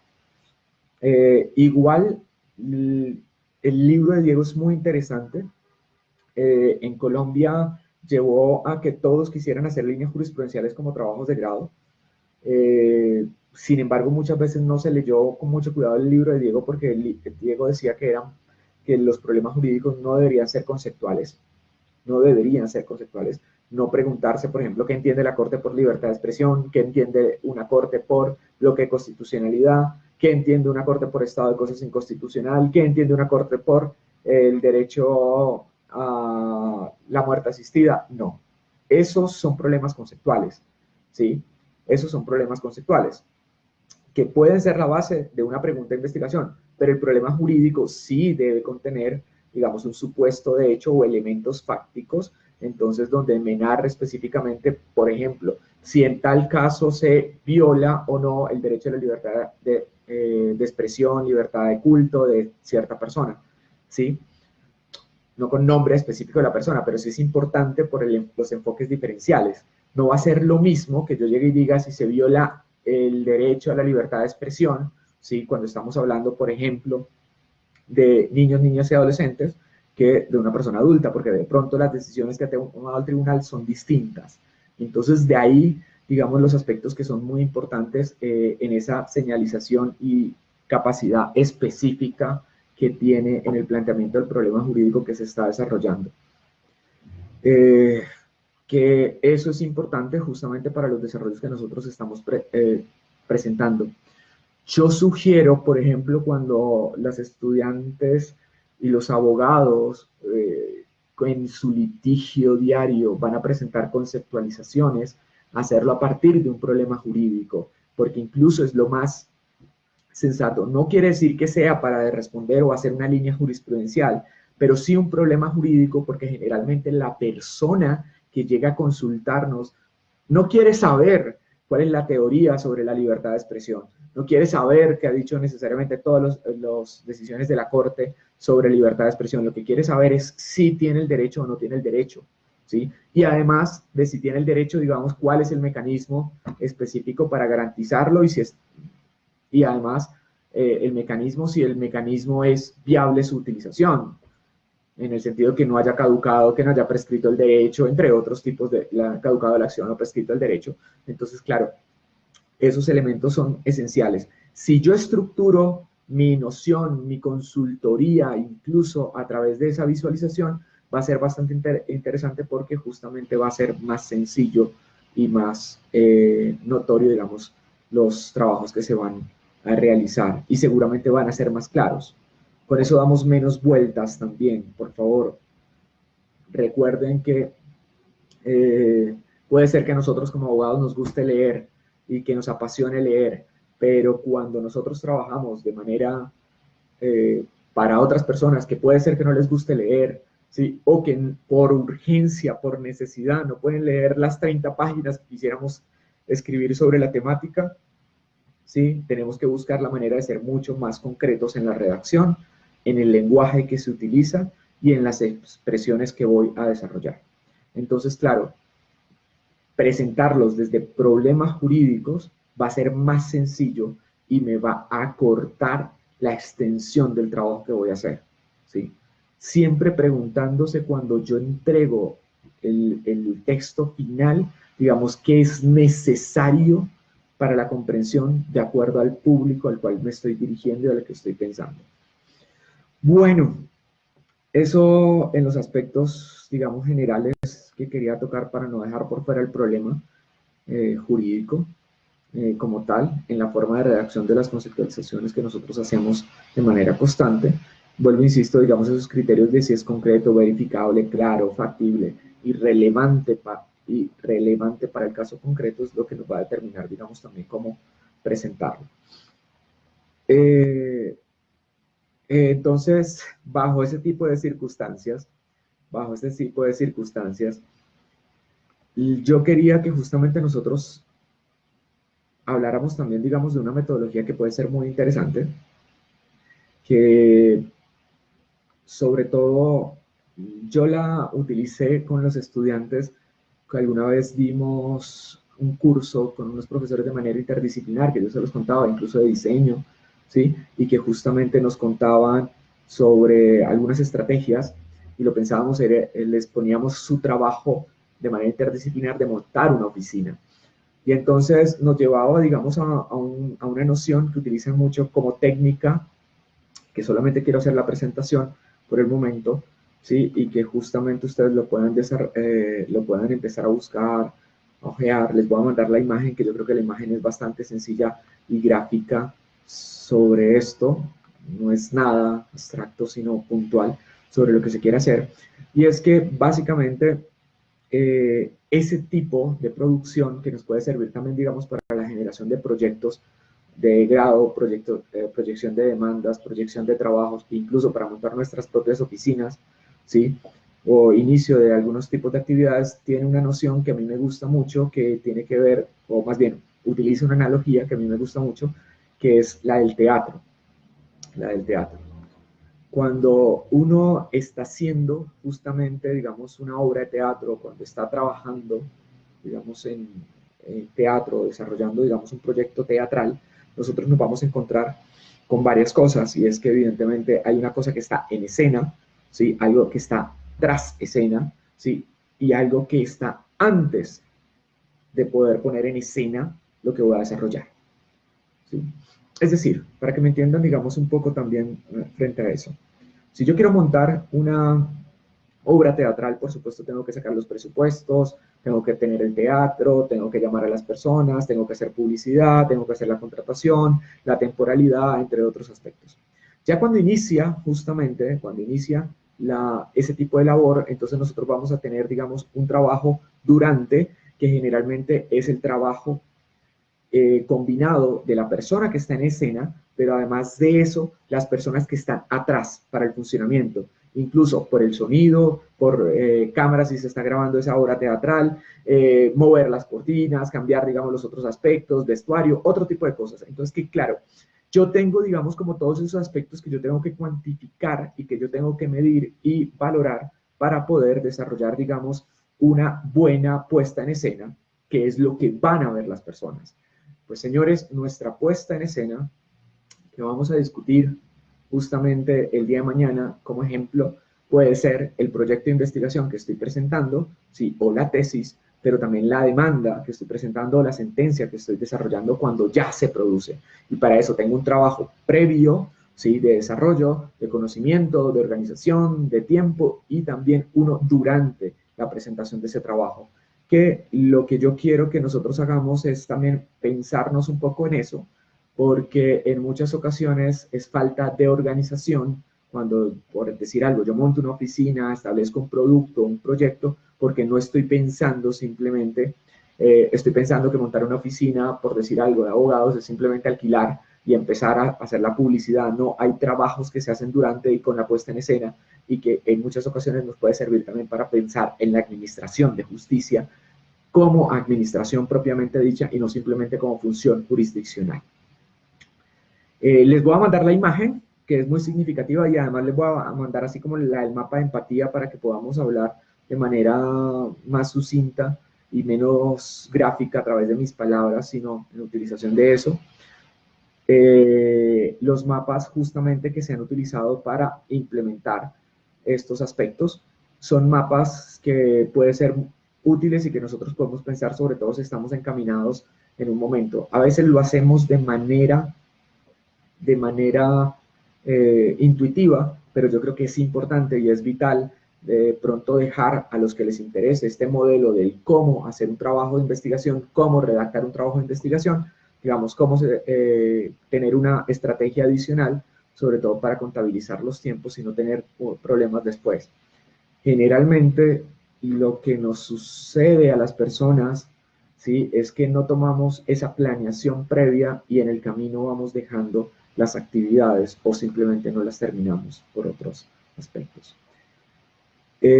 Como no quiero dejar tan cortado, sino simplemente haber dado una introducción sobre esta metodología, y mañana todavía tenemos una clase muy interesante sobre lo que tiene que ver el cuándo y el dónde, y voy a presentar otros tipos de estrategias más sencillas, pero que puedan ser bastante útiles en redacción y producción.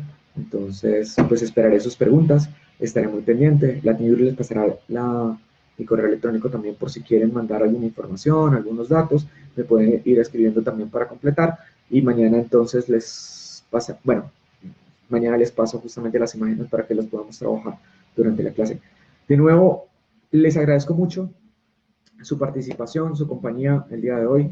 Sin duda, esta semana que he estado un poco indispuesto de la garganta, ha sido muy interesante poder acompañarlos también, porque he tenido esa posibilidad de olvidarme también del dolor de garganta. Les agradezco a todos, una muy feliz noche, que descansen, por favor.